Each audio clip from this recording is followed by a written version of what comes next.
जो ग्राम देवता माना जाता है, उस ग्राम देवता को साक्षात महाकाली मानकर, दुर्गा मानकर हम ये बोनालू मनाते हैं, ताकि साल भर ये ग्राम देवता हमें धन, नौकरियां, अच्छी सेहत और बुरी नजर से बचाए। यही है इसका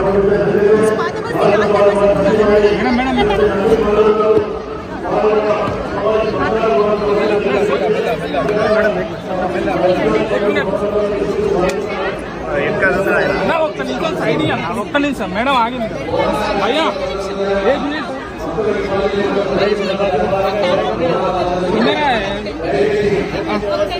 ఓకే రైట్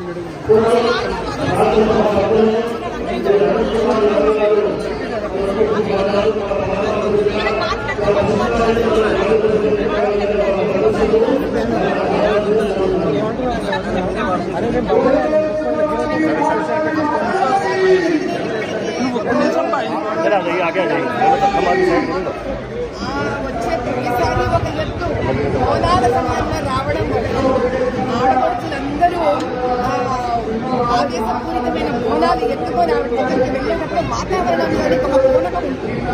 అమ్మవారిని ఆ రోజు చూస్తుంటే సాక్షాత్తు చెడుని నరకడానికి ఒక ఖాళీ స్వరూపం రూపం ఎత్తి దాల్చిందా అన్నంత ఒక ఆవేశ రూపంలో అమ్మవారు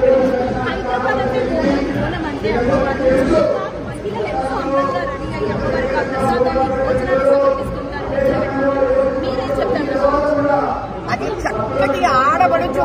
ఆ రణాల మా తెలంగాణ ఆడబడుచు ఈ రోజు ఉత్సాహంగా ఎలా అయితే తయారవుతుందో ఇది సనాతన ధర్మం అంటారు. ఇలాగే పూర్వం ప్రతిరోజు ఉండేవాళ్ళు ఆడవాళ్ళు. అందుకే ఆ లక్షణకరము, ఆ ఆనందము, ఆ సంతోషము, ఆ సౌభాగ్యము రోజు బోనాలు లాగా దేదీప్యమానంగా వెలిగాయి.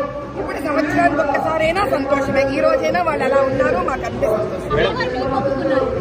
మా పాత బస్తీలో ఉన్న ఆడపిల్లలందరూ, యువకులందరూ, కుటుంబాలన్నీ సుభిక్షంగా ఉండాలి. సుభిక్షం అంటే సంతోషంగా, ఆరోగ్యవంతంగా, ధనంతో, మనశ్శాంతితోటి, హైందవ ధర్మ సంస్థాపనతోటి, సనాతన ధర్మ సంస్థాపనతోటి భారతదేశం మొత్తంలో ఏ పార్లమెంటు స్థానానికి తక్కువ లేకుండా బాంబే కాదు, ఢిల్లీ కాదు, ఢిల్లీ కాదు, హైదరాబాద్ మా క్యాపిటల్ సిటీతో పాటు సమానంగా మా పాత బస్తీ వాళ్ళు కూడా అభివృద్ధి చెందారు.